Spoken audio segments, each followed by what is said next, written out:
حمد و ثنا جو ہے وہ بیان کر رہے ہوتے ہیں. فاختہ بھی اپنی سریلی آواز میں اللہ کی حمد و ثنا بیان کرتی ہے، اور ایسے لگتا ہے کہ اللہ تعالیٰ نے جیسے اہل بیت کے لیے جنت کے دروازے کھول دیے ہوں.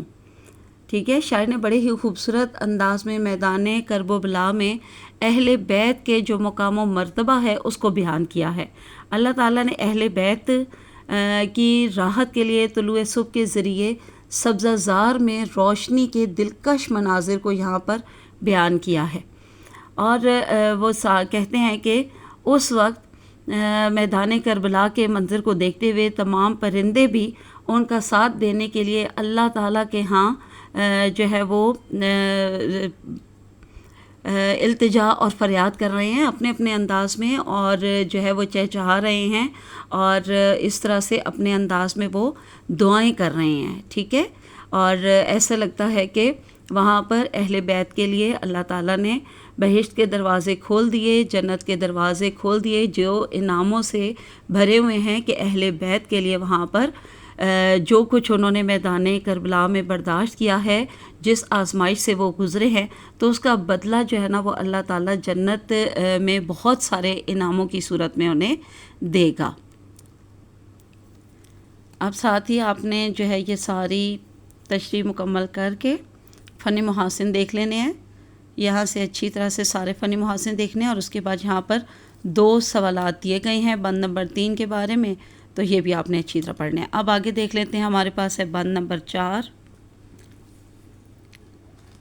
آمد وہ آفتاب کی وہ صبح کا سما تھا، جس کی ضوء سے وجد میں طاؤ سے آسماں، ذروں کی روشنی پہ ستاروں کا تھا گماں، نہر فرات بیچ میں تھی مثل کہکشاں، ہر نخل پر ضیائے سرے کوہ طور تھی، گویا فلک سے بارش باران نور تھی. اب اس کے معنی دیکھتے ہیں. سما وقت، ٹھیک ہے، سما کا معنی منظر بھی ہوتا ہے اور وقت بھی، اور یہاں پر وقت ہے. ضوء روشنی، وجد میں ہونا، مستی سے جھومنا، طاؤ سے آسماں، آسمان کا مور، طاؤس کا معنی مور ہوتا ہے. ٹھیک ہے، اب یہ بقیہ معنی دیکھتے ہیں. گما خیال، بیچ میں درمیان میں، نخل درخت یا پودے، سرے کوہ طور پہاڑ کی چوٹی پر، نہر فرات دریائے فرات، کہکشاں ستاروں کا وہ راستہ جو شمالاً جنوباً نظر آتا ہے، ضیاء روشنی، باران نور نور کی روشنی کی بارش. تو یہ اچھے سے آپ دیکھ لیجئے. اب بند نمبر 4 پڑھنے کے بعد ہم نے اس کے معنی دیکھے، تو اب یہاں مفہوم دیکھتے ہیں.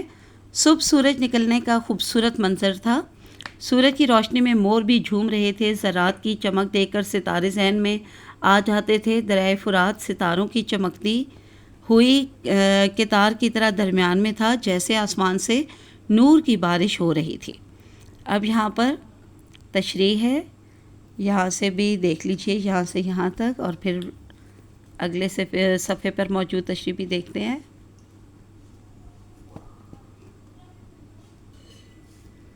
یہ بقیہ تشریح اور فنی محاسن اور ساتھ ہی اس کے سوال جواب بھی ہیں، اچھے سے دیکھ لیجئے. اور اس بند میں میر انیس جو ہے وہ صبح کے منظر کو بیان کر رہے ہیں اور کہتے ہیں کہ سورج طلوع ہوا، ہر طرف صبح کی روشنی ہو گئی، آفتاب کی روشنی نے رات کے اندھیرے پر غلبہ پا لیا، ہر طرف جو ہے سورج کی کرنیں دن کی رنگینی میں، دن کی رونق میں اضافہ کرنے لگیں. آفتاب کی آمد کے ساتھ ہی، یعنی اس کے آتے ہی، ہر طرف نورانی جلووں نے فضا میں جو ہے وجد پیدا کر دیا، اور ہر چیز جو ہے وہ اپنے کام میں بھی مصروف ہو گئی، اور جیسے وہ جھومنے لگی اور حرکت میں آ گئی، اور آسمان بھی نورانی جلووں میں بے خودی کے عالم میں مور کی طرح جیسے رقص کرنے لگا، ہر طرف نورانی جلوے بکھرے دکھائی دینے لگے. شاعر نے بڑے ہی خوبصورت انداز میں سورج کی کرنوں کا ریت پر پڑنے کا منظر بھی بیان کیا ہے، اور وہ کہتے ہیں کہ جب سورج کی کرنیں ریت کے ذرات پر پڑتی ہیں نا، تو وہ ایسے لگتا ہے جیسے یہ ریت کے ذرے نہیں بلکہ ستارے چمک رہے ہیں. شاعر نے تشبیہات اور استعاروں کا استعمال بہت خوبصورتی سے کیا ہے اس بند میں بھی، اور سورج کی کرنیں ریت کے ذرات پر جب اپنا جو ہے وہ روشنی بکھیرتی ہیں تو ریت کے ذرات ستاروں کی طرح چمکتے ہیں، ٹھیک ہے. اور اللہ رب العزت نے آسمان سے جیسے زمین پر ستاروں کو اتارا ہوا ہو، اس طرح سے وہ ذرے چمکتے ہوئے لگتے ہیں جیسے آسمان سے ستارے نیچے اتر آئے ہوں. میر انیس کہتے ہیں کہ جب سورج کی یہ کرنیں نہر فرات پر پڑتی ہیں تو وہ بھی کہکشاں کی طرح چمکنے لگتی ہے. یہاں شاعر نے نہر فرات کو بھی کہکشاں سے تشبیہ دی ہے، ٹھیک ہے. آپ نے دیکھا کہ بہت ساری تشبیہات جہاں استعمال ہوئی ہیں. شاعر جو ہے وہ میر انیس جو ہیں وہ بند کے آخری شعر میں بھی بڑی ہی دلکش اور خوبصورت انداز میں میدان کرب و بلا میں درختوں پر جو سورج کی نورانی کرنوں کے پڑنے سے اللہ رب العزت کے جو حقیقی نور کو کوہ طور کے پہاڑ سے تشبیہ دی ہے. شاعر کہتے ہیں کہ جب سورج کی کرنیں درختوں پر پڑتی ہیں نا تو نور کی زیادتی کی وجہ سے، بہت زیادہ نور کی وجہ سے میدان کربلا میں موجود درخت جو ہے وہ کوہ طور کے درختوں کی طرح بالکل نور میں ڈوبے اور بہت زیادہ روشن دکھائی دینے لگتے ہیں. اور اس بند میں کوہ طور کو بطور تشبیہ بیان کیا گیا ہے. شاعر نے بڑی خوبصورت انداز میں کوہ طور کا واقعہ بھی نقل کیا ہے کہ جب اللہ رب العزت نے کوہ طور پر اپنی ذات کی تجلی ظاہر کی تھی تو کوہ طور پر اللہ تعالیٰ کوہ طور جو ہے وہ اللہ رب العزت کے نورانی جلووں سے چمک اٹھا تھا اور ہر طرف جو ہے نور ہی نور کا سما ہو گیا تھا، ٹھیک ہے. تو یہاں پر یہ بتایا گیا ہے کہ کوہ طور وہ مقدس مقام ہے جہاں پہ اللہ رب العزت نے موسیٰ کلیم اللہ سے کلام کیا تھا. شاعر نے اس کو بڑی ہی خوبصورتی سے بیان کیا ہے. یعنی کہ ہر طرف جو ہے نا اللہ تعالیٰ نے اپنے پیارے شہداء کے لیے خوبصورت مناظر کی جلوہ گری کی ہے، منظر کشی کی ہے. شاعر کے مطابق یہ ساری نوری بزم جو ہے یہ حضرت امام حسین اور ان کے رفقا کے لیے سجائی گئی تھی. میر انیس نے بڑی ہی مہارت کے ساتھ اس بند میں آسمان کی روشنی کو مور سے، ذروں کو ستاروں سے، نہر فرات کو کہکشاں سے اور درختوں کو ماندے کوہ طور قرار دیا ہے اور یہ خوبصورت تشبیہات جو ہے وہ استعمال کی ہیں. تو اب بقیہ ساری یہاں سے ایک بار پھر اچھے سے تشریح دیکھ لیجئے اور فنی محاسن بھی اور سوال جواب بھی دیکھیے. یہاں پہ 3 آپ کو سوالات کے جوابات دیے گئے ہیں. تو اب ہم ایک اور بند یعنی کہ بند نمبر 5 جو ہے وہ بھی دیکھ لیتے ہیں. بند نمبر 5 ہے: اوج زمیں سے پست تھا چرخ زبرجدی، کوسوں تھا سبز زار سے صحرا زمردی، ہر خشک و تر پہ تھا کرم بحر سرمدی، بے آب تھے مگر در دریائے احمدی، روکے ہوئے تھی نہر کو امت رسول کی، سبزہ ہرا تھا خشک تھی کھیتی بطول کی. اب اس کے ہم الفاظ کے معنی دیکھتے ہیں. اوج بلندی، پست نیچا، چرخ آسمان، زبرجدی نیلے رنگ کا نیلگوں، زمردی سبز رنگ کا، بحر سرمدی ہمیشہ بہنے والا دریا، مراد یہاں پر ہے دریائے فرات، بے آب پانی کے بغیر، در موتی.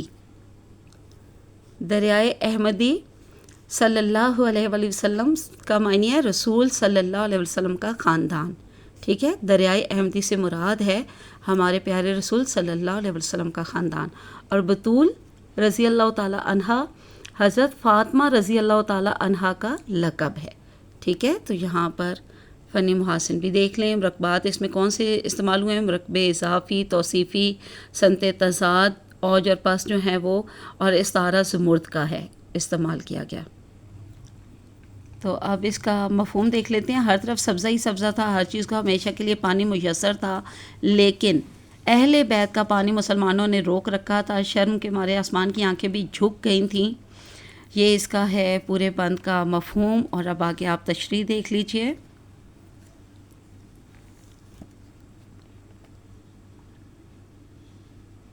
اس بند میں بھی شاعر نے بہت خوبصورت انداز میں منظر کشی کی ہے اور اس میں جو اس مرثیے کا اصل موضوع ہے نا اس کو بیان کیا ہے. اور کہتے ہیں کہ زمین پر ایسے ایسے خوبصورت مناظر آ رہے تھے کہ جن پر آسمان بھی رش کر رہا تھا شاعر نے بڑے خوبصورت انداز میں میدان کربلا کی منظر کشی کی ہے۔ شاعر کہتا ہے کہ زمین کی بلندی کو دیکھ کر نیلا آسمان بھی پست دکھائی دیتا تھا، اس کے زمین کے آگے وہ بھی جھکا ہوا نظر آ رہا تھا۔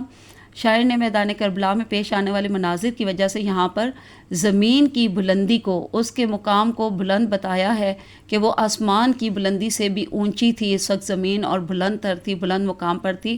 شاعر کہتا ہے کہ میدان کربلا میں دور دور تک گھاس کے میدان پھیلے ہوئے تھے۔ ایسا محسوس ہو رہا تھا جیسے کہ قدرت نے نا زمرد کے میدان پھیلا دیے ہوں۔ شاعر نے یہاں خوبصورت استعارہ استعمال کیا ہے، ٹھیک ہے۔ شاعر نے گھاس کے سبز رنگ کو زمرد کے لیے استعارہ استعمال کیا ہے کہ ایسے لگتا ہے جیسے قدرت نے ہر طرف زمرد کا بستر بچھا دیا ہو۔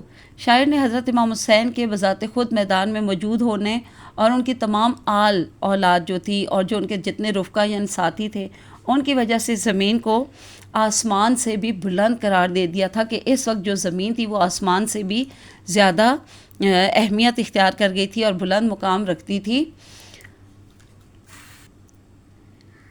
یہ جو میدان کربلا میں حضرت امام حسین رضی اللہ تعالیٰ عنہ اور ان کی آل اور ان کے ساتھیوں پر اتنا کڑا وقت تھا، اتنے آزمائش کا وقت تھا، تو وہ بھی انہوں نے اس میدان میں ڈٹ کر جو ہے اس کا مقابلہ کیا۔ شاعر بیان کرتا ہے کہ ہر طرف اللہ تعالیٰ کی رحمت عام تھی، ہر ایک کو، ہر خشک و تر پر اللہ تعالیٰ کی عنایات جاری تھیں، لیکن یہ وہ وقت تھا کہ ہر کوئی تو اللہ کی نعمتوں کے فائدے اٹھا رہا تھا، لیکن اہل بیت بظاہر جو ہے اللہ تعالیٰ کے لطف و کرم سے محروم نظر آتے تھے، کیونکہ یہ ان پر ایک کڑی آزمائش کا وقت تھا اور وہ اس وقت بہت شدید پیاسے تھے۔ اللہ کے لطف و کرم سے جو ہے باقی سب جو نعمتیں پا رہے تھے وہ اس وقت اہل بیت کے پاس میسر نہیں تھیں، اور سب سے بڑی آزمائش ان پر پیاس کی آزمائش تھی، اور اس کڑی آزمائش میں بہت وقت وہ مبتلا رہے۔ ایک طرف تو ہر خشک و تر رحمت الہی میں غرق تھا، اور دوسری طرف امام حسین اور ان کے گھر والے اور ان کے ساتھی پانی جیسی نعمت سے بھی محروم نظر آتے تھے۔ شاعر کہنا چاہتا ہے کہ ہر خشک و تر تو اللہ تعالیٰ کے فضل و کرم سے فیض یاب ہو رہا تھا، مگر جو نبی کریم صلی اللہ علیہ وسلم کی آل تھی، ان کے نام لیوا تھے، وہ کچھ منافقین نے امام حسین اور ان کے رفقا کے لیے پانی جیسی نعمت کو روکے رکھا۔ یعنی یہاں پر مطلب یہ ہے کہ جنہوں نے پانی روکا تھا وہ بھی امت رسول میں سے ہی تھے، امتی ہی تھے، اور مسلمان ہی اپنے آپ کو کہتے تھے، لیکن انہوں نے کس پر روکا؟ آل رسول پر روکا، جس کی وجہ سے امام حسین اور ان کے رفقا کو کڑی آزمائشوں سے گزرنا پڑا۔ شاعر کہتا ہے کہ ظالموں نے چھوٹے چھوٹے بچوں پر بھی اللہ تعالیٰ کی جو ہے وہ نعمتوں کو بند کر دیا تھا، اور انہیں بھی پانی نہیں پینے دے رہے تھے۔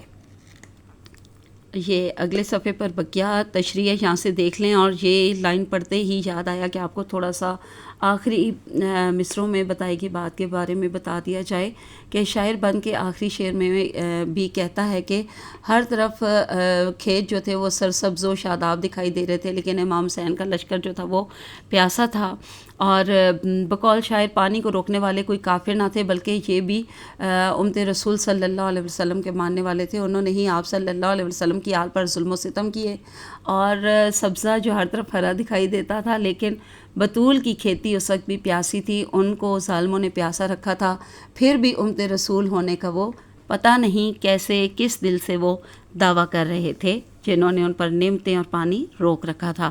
تو چلیے یہاں سے اب باقی فنی محاسن اور سوال جواب بھی دیکھ لیجئے، اور انشاءاللہ پھر بند نمبر 6 اور 7 آخری 2 بند رہ گئے ہیں، ان کو کل پڑھیں گے، اور پھر اس نظم کی تشریح مکمل ہو جائے گی، اور اس کے بعد پھر ہم اس کے مکمل مشقی حل دیکھیں گے۔ تو آج کے لیے اتنا کافی ہے۔ اللہ حافظ، فی امان اللہ۔